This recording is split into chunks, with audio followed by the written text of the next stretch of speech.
এই শোনো না, আমাদের অন্ধবিশ্বাস চ্যানেলটি যারা এখনো সাবস্ক্রাইব করেননি প্লিজ সাবস্ক্রাইব করে দাও। আর অল্প কিছু সাবস্ক্রাইবার হলে 1,00,000 পরিবার হবে। সবাই প্লিজ সাবস্ক্রাইব এবং বেশি বেশি শেয়ার করে দাও প্লিজ। পাগলের সুখ মনে মনে। এত কিছুর পরও ভাবছিস দীপ্তি তোর কাছে ফিরে আসবে? আমার তো মনে হয় না। শফিক দৃঢ়কণ্ঠে বলল। দীপ্তিকে আমার কাছে ফিরে আসতেই হবে বলে শফিক হন্তদন্ত পায়ে চলে গেল। শফিক চলে যেতেই আবির সুপ্তির দিকে তাকিয়ে চমকে উঠল। সুপ্তির চোখে মুখে অবিশ্বাস। সুপ্তি আবিরকে অবিশ্বাস করছে, কিন্তু কেন? সুপ্তি বুক চিরে দীর্ঘশ্বাস ফেলল, চোখের জল মুছে নিয়ে বলল, আমার বোনের ফুলসজ্জার রাতে কি হয়েছিল আবির? আবির চোখ নামিয়ে নিল, বলল, কিছু না। সুপ্তি আচমকা আবিরের শার্টের কলা চেপে ধরল, মরিয়া হয়ে বলল, আমার চোখের দিকে তাকিয়ে সত্যি করে বলো। সত্যি তুমি ঠান্ডা হও লক্ষ্মীটি, আমার কথাটা শোনো প্লিজ। না আবির, আজ আমি তোমার কোনো কথা শুনবো না। তুমি বরং আমার কথার উত্তর দাও। আমাকে হারিয়ে ফেলার ভয়ে তোমরা সবাই আমাদের কাছ থেকে সত্যিটা লুকিয়েছো, তাই না? আবির অস্থির হয়ে ছটফটিয়ে বলল। তুমি ভুল বুঝছো আমাকে। সুপ্তি আবিরকে ছেড়ে দিল, চোখে জল মুছে নিয়ে বলল, আমি বাড়ি যাব আবির। অবশ্যই। সুপ্তি চিৎকার করে বলল, তোমার বাড়ি না, আমার বাবার বাড়ি যাব। আবির সুপ্তিকে জোর করে বুকের ভেতর চেপে ধরল, মাথায় চুমু খেলো, ব্যাকুল হয়ে বলল, তুমি এমন করছো কেন সত্যি? বাড়ি তো অবশ্যই যাবে তুমি। বড় বোন হিসেবে দীপ্তির পাশে থাকা তোমার দায়িত্ব। সুপ্তি ফুপিয়ে উঠল, আবিরের বাহুরোধ থেকে নিজেকে প্রাণপণে ছাড়িয়ে নিতে চাইল। আফসোস, আবিরের পুরুষালী শক্তির সাথে পেরে উঠল না। সুপ্তি আবিরের শার্টে চোখের জল মুছে কণ্ঠে তাচ্ছিল্য ফুটিয়ে বলল, এখন তো খুব দায়িত্ববোধ শেখাচ্ছেন আমাকে।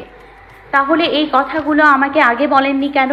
অন্তত আমাদের বিয়ের পরেও তো বলতে পারতেন। ইস, শয়তানটা না জানি বদ্ধ ঘরে আমার বোনের সাথে কত অত্যাচার করেছে। আবির অধৈর্য হয়ে বলল, কি করে বলতাম সত্যি, যেখানে দীপ্তি তোমাদের কাউকে কিছু জানায়নি, ও কেন এত কষ্ট এত যন্ত্রণা মুখ বুজে সহ্য করলো? এই প্রশ্নের সঠিক উত্তর সুপ্তির কাছে নেই। সুপ্তির অভিমানে বুঝে আসা কণ্ঠে বলল, দেখি ছাড়ুন আমাকে। ছাড়বো, আগে বলো ভুল বুঝে আমার কাছ থেকে দূরে সরে যাবে না?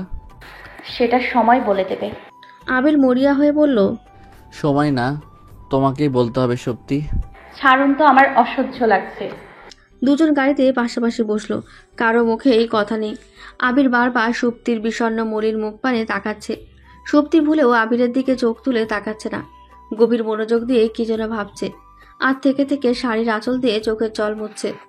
নীরবতা ভেঙে সারাটা রাস্তা আবির কত কথা বলে গেল, সুপ্তিকে সহজ করতে চাইল। সুপ্তির মুখে ভুলেও একটা কথা ফুটল না, যেন কুলু পেটেছে মুখে। আবিরের বুক চিরে গভীর দীর্ঘশ্বাস ফেলল। আবিরের কপালে বেশি দিন সুখ সহ্য হয় না কেন কে জানে। সুপ্তিকে আবির এতদিন ম্যাচিওর মেয়ে ভাবত। ওর ভেতরের অবুঝপনা, অহেতুক জেদ, কথা না বলা কিছুতেই মেনে নিতে পারছে না আবির। সুপ্তির নির্লিপ্ততা কিছুতেই সহ্য হচ্ছে না। হৃদয় পোড়া ঘ্রাণ যদি সুপ্তিকে অনুভব করাতে পারত আবির, সুপ্তি কিছুতেই দূরে বসে থাকতে পারত না। আবিরকে জাপটে ধরে আদরে আদরে ভরিয়ে দিত। আবিরের এত কষ্ট হচ্ছে কেন কে জানে। একটু কাঁদতে পারলে বোধহয় মনটা হালকা হতো। আবিরের এত কষ্ট হচ্ছে কেন কে জানে। একটু কাঁদতে পারলে বোধহয় মনটা হালকা হতো। চোখ দুটো কাঁদতে না পারার যন্ত্রণায় লাল টকটক করছে, বারবার ঝাপসা হয়ে যাচ্ছে, কিন্তু ভুলেও চোখ দিয়ে এক ফোঁটা জল গড়িয়ে পড়ল না। বুকের ভেতর অসহ্য দহন নিয়ে আকাশ পাতাল ভাবতে ভাবতে দীর্ঘ পথটুকু অবশেষে শেষ হলো। সুপ্তি গাড়ি থেকে নেমে সৌজন্যের রক্ষা করতে শুধু একবার বলল, বাড়ির ভেতরে চলুন। আবিরের ভেতরটা গোবর বাঁধা কষ্টে নীল হয়ে গেছে। অস্পষ্ট স্বরে বলল, আজ না। সুপ্তি আর কিছু বলল না, এক প্রকার দৌড়ে লোহার গেট পেরিয়ে বাড়ির ভেতরে চলে গেল। সুপ্তি কি আবিরকে অধিকার খাটিয়ে আর একটিবার বলতে পারল না? কেন যাবেন না? চলুন বলছি, আপনাকে আমার সাথে যেতেই হবে। তাহলে কি আবির এখানে বসে থাকতে পারত না। ঠিকই সুপ্তির পিছু পিছু চলে যেত। আবিরের গাড়িটা ধীরে ধীরে স্বর্ণছেঁড়া স্কুল, বাজার, সরু রাস্তা পেরিয়ে বড় রাস্তায় উঠে পড়ল। পেছনে একা ফেলে গেল আবিরের শখের নারীকে। অসময়ে সুপ্তিকে দেখে সুবর্ণরানীর বেশ অবাক হলো, বলল, তুই? দীপ্তি কোথায় মা? সুবর্ণরানী উকিঝুঁকি দিয়ে বলল, তোর সাথে আর কেউ আসেনি? সুপ্তি মিনমিন করে বলল, তোমাদের জামাই নামিয়ে দিয়ে গেছে। দীপ্তিকে দেখছি না, ও কোথায়? ও ঘরে শুয়ে আছে। সুপ্তি গুটি গুটি পায়ে দীপ্তির ঘরে চলে গেল। দীপ্তি এই অবেলায় ঘর অন্ধকার করে শুয়ে আছে। সুপ্তি লাইট জ্বেলে দিল না, নিঃশব্দে দীপ্তির পাশে গিয়ে বসলো। জানলার ফাঁক খুলে আবছা আলোতে দীপ্তিকে অস্পষ্ট দেখা যাচ্ছে। সুপ্তি দীপ্তির কপালে হাত রাখলো। কপালে স্নেহের স্পর্শ অনুভব করে দীপ্তি ডুকরে কেঁদে উঠল। অস্পষ্ট স্বরে বলল, দিদি রে, তুই এসেছিস? সুপ্তিরও দু চোখ ভিজে উঠল। দীপ্তিকে আলতো করে ধরে উঠিয়ে দিয়ে দুই বোন একে অপরকে জড়িয়ে ধরে আকুল হয়ে অঝরে কাঁদতে লাগলো। ততক্ষণে সুবর্ণারানীও দরজায় এসে দাঁড়িয়েছে। শাড়ির আঁচল দিয়ে চোখের জল মুছে ঘরের লাইট জ্বেলে দিল। সুপ্তি দীপ্তিকে ছেড়ে দীপ্তির মুখ পানে তাকাতেই ভয়ে আঁতকে উঠল। ইস, জানোয়ারটা তার আদরের বোনের একই হাল করেছে। দীপ্তি বলল, জামাইবাবু আসেনি? সুপ্তি উদাস হয়ে বলল, সে এসে কি করবে? এভাবে বলছিস কেন দিদি? তুই এত কষ্টে আছিস, একবারও আমাদের কেন বলিসনি দীপ্তি? সুবর্ণারানী বলল। তোর সুখের কথা ভেবে বলেনি। সুপ্তি অবাক হয়ে বলল, এসব কি বলছো তুমি? আমি ঠিকই বলছি সুপ্তি। ও যদি বিয়ের পরের দিন বরের সংসার না করে আমাদের বাড়ি চলে আসতো, এত ভালো করে ওর জীবনেও বিয়ে হতো না। গ্রাম অঞ্চলে এসব ঘটনা কত তাড়াতাড়ি ছড়িয়ে পড়ে তুই তো জানিসই। দীপ্তি বলল, চুপ করো মা, এসব কথা এখন থাক। এই দিদি, তুই আবার জামাইবাবুর সাথে রাগারাগি করে আসিসনি তো? সুপ্তি অন্যদিকে তাকিয়ে বুক চিরে দীর্ঘশ্বাস ফেলল। বলল, সেও তো আমাকে একবার সত্যিটা বলতে পারতো, ও কেন লুকিয়ে গেল? বোকার মতো কথা বলিস না দিদি, বেচারা ভালো মানুষ। যেখানে আমি তোদের কাছে সত্যিটা লুকিয়ে গেছি, সেখানে উনি আগ বাড়িয়ে তোকে কি বলবে? এতে তো পরিস্থিতি আরো বেশি ঘোলাটে হয়ে যেত। তাছাড়া সবিককে প্রথমবার আমি মন থেকে ক্ষমা করে দিয়েছিলাম। আসলে এসব কিছুই না, অভিশাপ লেগেছে বুঝলি দিদি। মা তোর বাবা রেখে যাওয়ার টাকা দিয়ে তোর বিয়ে ভাঙা ছেলের সঙ্গে আমাকে বিয়ে দিয়েছে। জেনে শুনে এত বড় পাপ করেও সুখে থাকা যায় বুঝি? আর আমিও কেমন বোকা দেখ, মায়ের কথায় প্রভাবিত হয়ে তোকে রিজেক্ট করা পাত্রকে বিয়ে করে নিয়েছি। ভাগ্যে সবিকের সাথে তোর বিয়েটা হয়নি, তাহলে তোর জীবনটা একদম নরক বানিয়ে ছেড়ে দিত।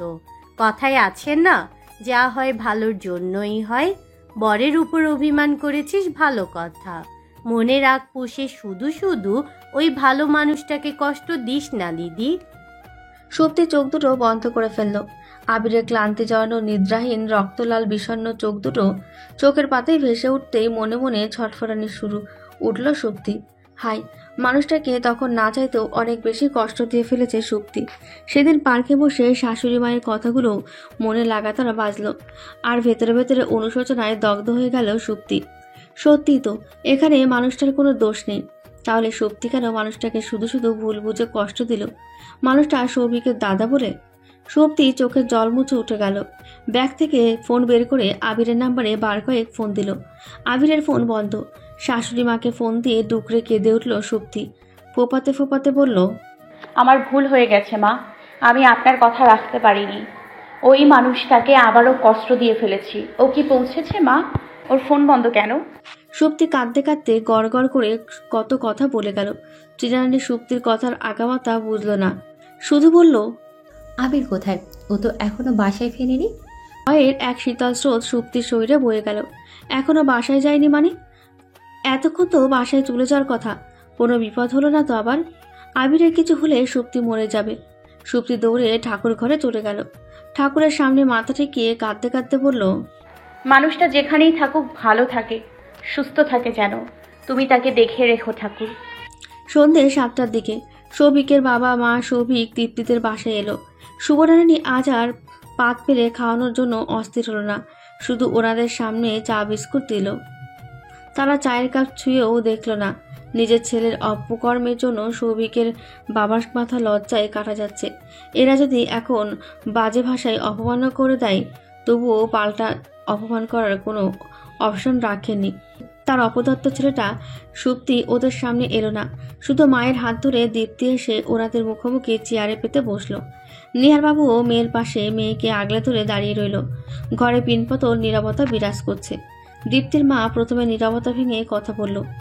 আপনাদের অপদার্থ ছেলে আমার একরত্তি মেয়ের সাথে যে অন্যায় করেছে, আমার মেয়ের জায়গায় অন্য কেউ হলে এতক্ষণে আপনার ছেলে জেলে থাকতো। কিন্তু আপনার ছেলেকে জেলে দিয়েও বা কী হবে? টাকার জোরে ঠিকই ছাড়া পেয়ে যাবে। শুধু শুধু উকিলের পিছনে ছুটতে ছুটতে আমাদের জুতা ক্ষয় হবে। আমি সৃষ্টিকর্তার কাছে বাসি মুখে বিচার দিলাম, তিনি যদি সত্যি হয়ে থাকে তাহলে আপনার ছেলের কঠিন শাস্তি হবে।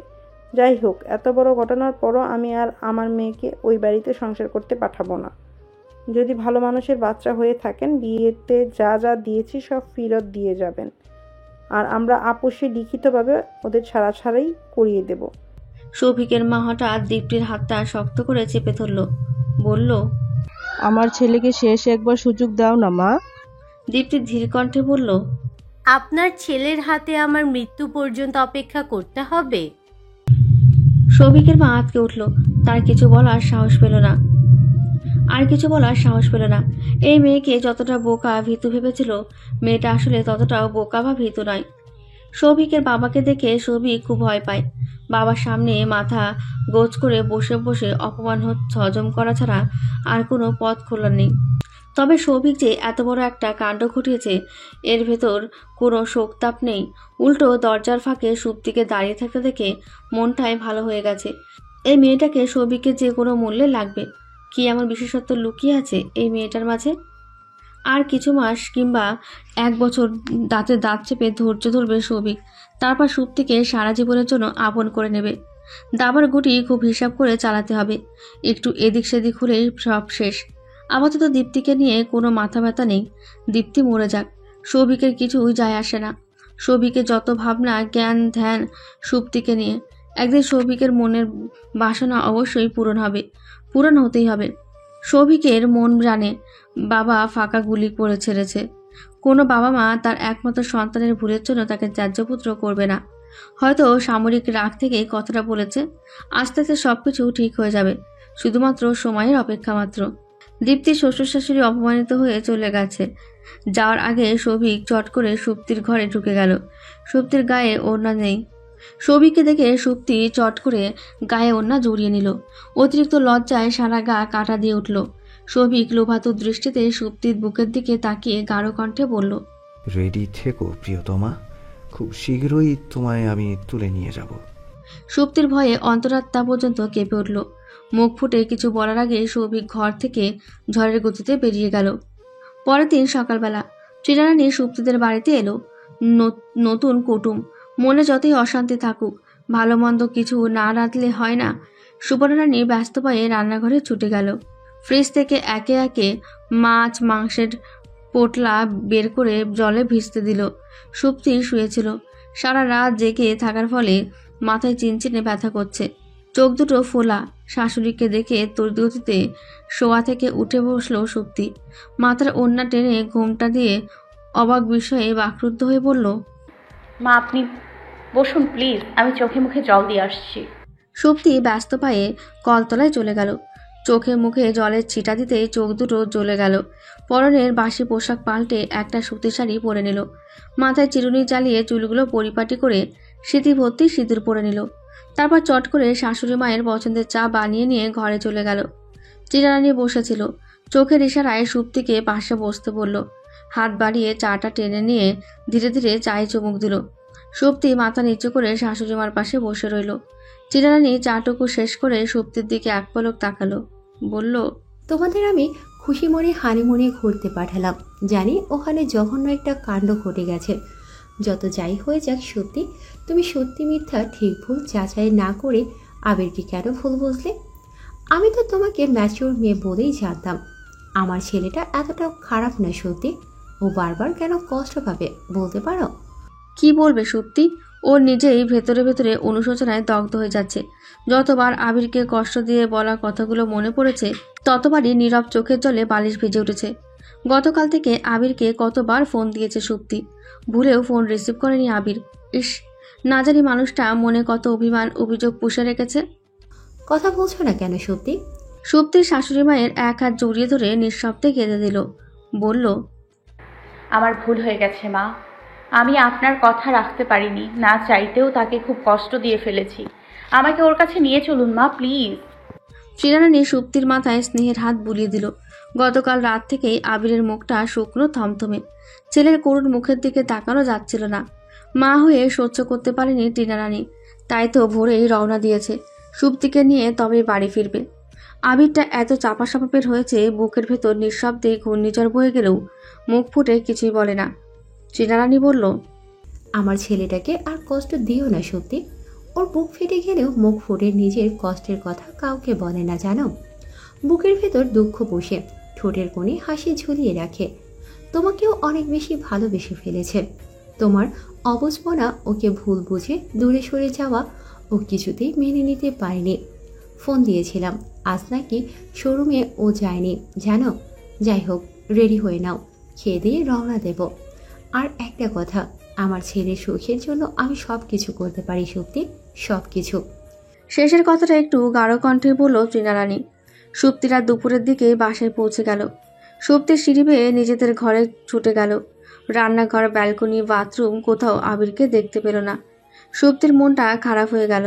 ব্যালকনিতে দাঁড়িয়ে টিয়া পাখির খাঁচা ধরে বলল, আবির কোথায় বিবিসি?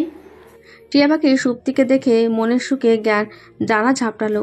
ঠোঁট নেড়ে বলল, আবিরের মন খারাপ, আবিরের মন খারাপ। সুপ্তি টিয়া পাখির খাঁচার সাথে মাথা ঠেকিয়ে বিড়বিড় করে বলল, আমারও অনেক মন খারাপ বিবিসি। শুয়ে বসে সুপ্তির একটুও সময় কাটছিল না।